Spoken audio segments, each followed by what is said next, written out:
morning children, how are you doing? Hope you are all doing good with good health. I am your maths teacher Rajlakshmi Desai. Children, due to this pandemic, we are facing lot of difficulties. So what we can do is we can stay home safely and also pray to God and ask for His showerings so that we can lead back our normal life. Children, I also thank you for staying back at home and taking care of your elders. Thank you once again, children. In this due course of class 7 mathematics, we are going to learn and understand the concepts of mathematics. Children, you need to make 2 notes, one for CW, one for HW. And you have to make sure that you are following the videos regularly and also completing your work CW as well as HW, so that whenever it is asked for checking, you are ready to submit. Hope you will all follow the videos and do the work regularly. So today in this session we are going to start with the introduction class, under which we are going to learn about number system. Children, let us start with the introduction of number system, under which we are going to discuss about natural numbers, whole numbers, integers, fractions, and discuss some examples and also properties of fractions and integers, and also solve the problems on integers. Children, let us start with the natural numbers. What are natural numbers? The numbers starting from 1 up to infinity are said to be natural numbers. Examples, we can take them as counting numbers. Children, if you want to count how many members are there in your family, you will start with the number 1. So naturally we are going to start with the number 1, 2, 3. So these type of numbers are said to be natural numbers. If I want to denote them or represent them on the number line, we denote the natural numbers from 1, 2, 3, 4, 5, so on and so forth. Then we have whole numbers. What are whole numbers here? Numbers with including 0 and natural numbers together are called as whole numbers. Here on the number line, you can observe the numbers are start from 0, 1, 2, 3, 4, 5, so on and so forth. So here comes the concept of 0. If I want to take an example of 0, if I ask you how many apples are there in an empty box, then what do you say? Empty box, there are no apples, so you write it as 0. So 0 is also considered as whole numbers, including the natural numbers 1, 2, 3 up to infinity. Then we have integers. Integers are the numbers which are having positive numbers, negative numbers and 0. The combination of positive numbers, that is 1, 2, 3, and negative numbers -1, -2, -3, etc., including 0 are said to be integers. Here children, to understand integers, we have already learnt in the earlier class. If there are 2 persons, A and B, standing here at O, and they want to have the food which is kept 2 kilometers away from the right side and 2 kilometers from the left side. So the person B wants to have this food. So how much he has to travel? He has to travel 2 kilometers right side. So this right side is taken as positive. So plus 2, he has traveled how many kilometers means? He has traveled 2 kilometers. Here comes the concept of integer. We take the sign as plus 2. The another person A wants to travel left side. So left means we are going to take the distance as negative. He has also traveled the same distance 2 km, but we are going to take the integer as -2. So here comes the concept of integers.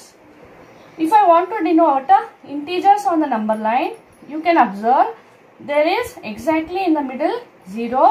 To the right side of 0, we have all the positive numbers, and to the left side of 0, we have all the negative numbers. Then we have fractions, children. Fraction. What is a fraction? Fraction is a part of a whole.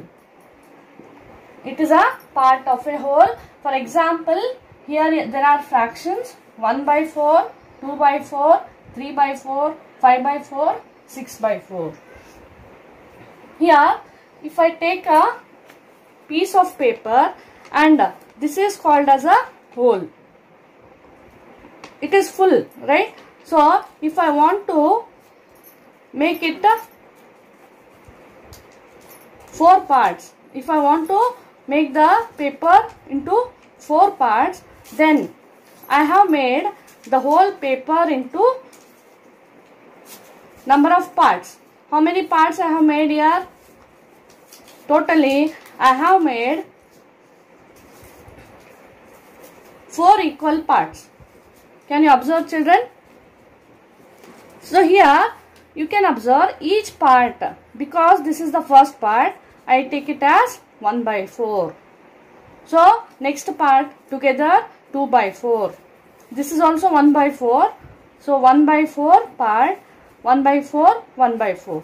So totally I have made the whole into parts.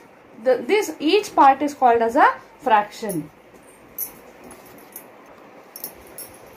Children, if I want to denote or represent fractions on the number line, here are some examples for fractions: 1/4, 2/4, 3/4, 5/4, 6/4, etc. If I want to represent these fractions on the number line, what we have to do is, we have to observe the denominator. How much is the denominator? 4. So, from 0 to 1, 1 and 2 are 0, 1, 2 are the whole numbers. Between whole numbers, we get the fractions. So, in the denominator, we have 4. So, from 0 to 1, we are going to divide 0 to 1 into 4 equal parts. Can you observe, children, here? I have divided from 0 to 1 into 4 equal parts. Here, the first part, because it is the first part, we denote it as 1/4. Second part, 2/4. Third part will be 3/4. Then, what about the fourth part? Fourth part means it is full. So, 4/4 is nothing but 1. So, here it is 1. Now, if I want to denote 5/4, 5/4 comes between 1 and 2. So, again the denominator is 4. So, again from in between 1 and 2, we are going to make 4 equal parts, and this division you can observe. This is the fourth part, children. This will be the fifth part. So, I denote it as 5/4. This will be 6/4. Then 7/4. This is 8/4. What is 8/4, children? 4 ones are 4 twos are, which is 2. Therefore, in this way we denote the fractions. Then next let us discuss some of the properties of fractions. Here you can observe, children, P/Q is a fraction, and if m is any natural number, if I want to multiply m in the numerator of the fraction, given fraction P/Q, I have to multiply the same number m in the denominator. Here you can take the example of 2/5 is a fraction.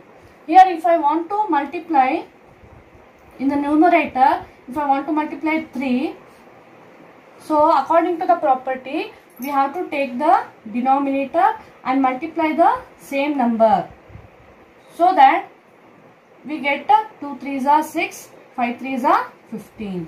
So this is the first property, children. Next property is same as the above property, but here m is the common divisor. That means if you take any fraction p by q and divide with any common divisor in the numerator of the fraction, then we have to divide the same number in the denominator of the given fraction. Then the third property is p by q and r by s are the two fractions. Then two fractions are said to be equivalent when do you say the two fractions are equivalent, children? How do you identify whether the two fractions are equivalent or not? So in the earlier classes you have studied, if I take any two fractions, suppose 3 by 5 and 6 by 10. You are given the two fractions, children. You have to tell whether the two fractions are equivalent or not. So for this, what you do is you just cross multiply. Cross multiply 3 into 10 must be equal to 6 into 5. So 3 tens are 30, 6 5s are 30 again. So because LHS is equal to RHS, we can say 3 by 5 is equivalent to 6 by 10. So here this 3 by 5 is in the lowest term and 6 by 10 is the highest term. Next highest term of the given fraction. To get 6 by 10, what did we do, children, here? If I multiply 3 2s are, you get 6. In the denominator, if you multiply with the 2 with 5, 5 2s are 10. Then the next property is, children, p by q is said to be in its simplest form. When do we say any fraction p by q is in its simplest form? When p and q have no common factor other than 1. If I take a fraction, suppose it is 4 by 10. 4 by 10 is in its highest term, children, highest form.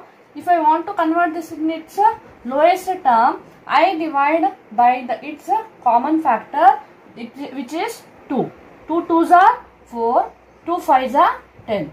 So the next fraction will be, lowest fraction will be 2 by 5, and this is in its simplest form. Why? Because we have no common factors to divide 2 and 5 other than 1. Children, after learning about the properties of fractions, I have a small question.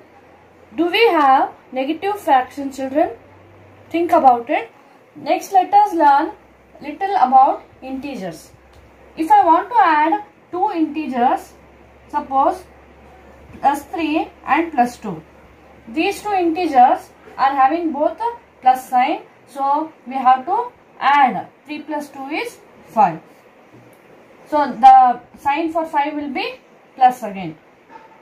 Then if you have plus 3 and minus 2, and if I want to add these two integers, you can observe the 3 has got, the bigger number has got plus sign, small number has got minus sign. So we have to subtract. 3 minus 2 is 1, and the sign of 1 will be bigger number sign, that is plus. Then we have two integer which is minus 3 and plus 2. Here if I want to add these two integers, then you have to observe one is plus, one is minus. So in such case, again we have to subtract. 3 minus 2 is 1, but what is the bigger number sign, children? Bigger number is 3 and its sign is minus. So in the answer, we have to keep a minus 1. Then if both the integers are having negative sign, both the integers are having negative sign, again we have to add. 3 plus 2 is 5 and keep the bigger number sign, that is minus. So here what you observe, children, if both are having plus sign, if both the integers are having plus sign or both the integers having same minus sign, then we have to add. But we have to keep the bigger number sign. Here it is plus, here it is minus. Whereas in other two cases, if one is plus and another is minus, Then in such cases, we have to subtract and keep the bigger number sign.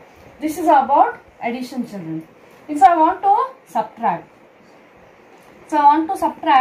two integers which are having both plus sign, then here at the menu end, the sign changes. The sign of 2 changes. It becomes 3 minus 2, which is 1. If I take a plus 3 and minus 2. Here, if I want to subtract these two integers, we have to change the sign of the menu end. The sign of 2 will become minus it is there. It will become plus. Then we have to add. Because both are having plus sign, 3 plus 2 is plus 5. Then if I take minus 3 and plus 2, here we have to change the sign of the menu end. The sign of plus 2 will become minus. Minus means we have to, if they are having same sign, we have to add and keep the bigger number sign. The next case, we have minus 3 and minus 2. Because we are subtracting the two integers, we have to change the sign of the menu end. One is plus, one is minus. 3 minus 2 is 1. Bigger number sign is 1. This is all about subtraction. Next comes multiplication. If I take any two integers which are having plus sign and you multiply them, then in the answer you get a plus sign. Same with the division. If I take any number which are positive and divide them which are positive, then I get in the answer plus. For example, if I take a plus 3 into plus 2, because both are having plus sign, 3 2s are 6 plus 6.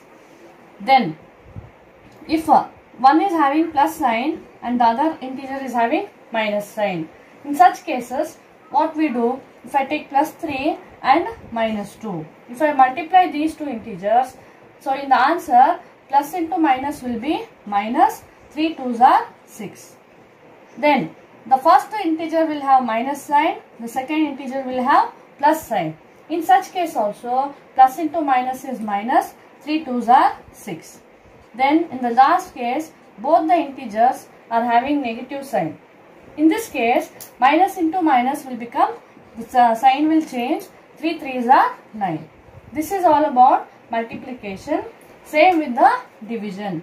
If one is having plus in the numerator, minus, the answer you get minus. If minus is there in the numerator and plus in the denominator, we get the answer minus.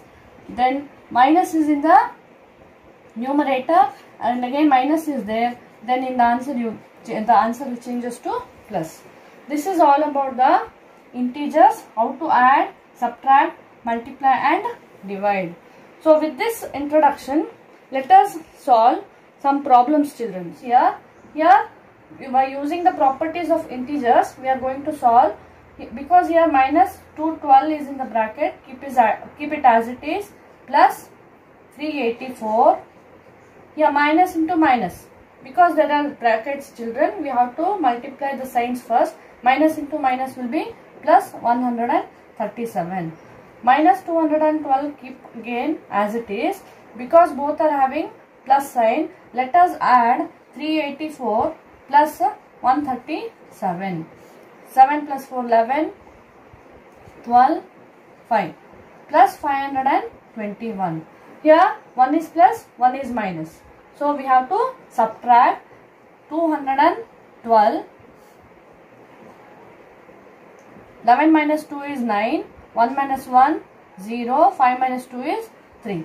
Therefore, bigger number sign is plus, children. So, 309 is the answer.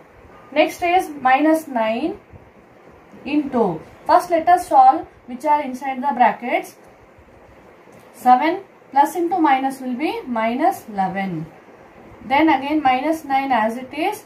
7 minus 11 is how much, children? Minus 2. Here you can observe, take it in the rough side. Minus 11, because 11 is bigger, let us write it above. Minus 11 plus 7. One is having minus sign, one is having plus sign. So we need to subtract. 11 minus 7 is 2. Bigger number sign is minus. So the answer is minus 2. Now let us multiply. Minus into minus is plus. 9 2s are 18.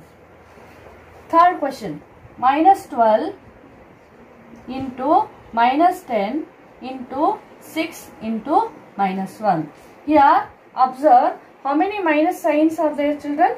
Minus, minus, minus. 3 minus sign. So minus into minus is plus. Plus into minus is minus again. Here you can learn that if there are odd number of minus sign, then the answer you get the minus sign. 12 tens are 120 into 6 ones are 6. Again you multiply 120 into 6, which is 720. Minus 108 divided by minus 12. Here in the division, minus and minus get cancelled. You are getting plus sign. Then 12 ones are, 12 nines are. So plus 9 is the answer. Still 2 more sums are there, children. 5 and 6 in page number 2 from your textbook. So I need you to solve all these 4 problems, including these 2, and with the introduction part regarding the number system in your CW neatly. Hope you have understood well, children.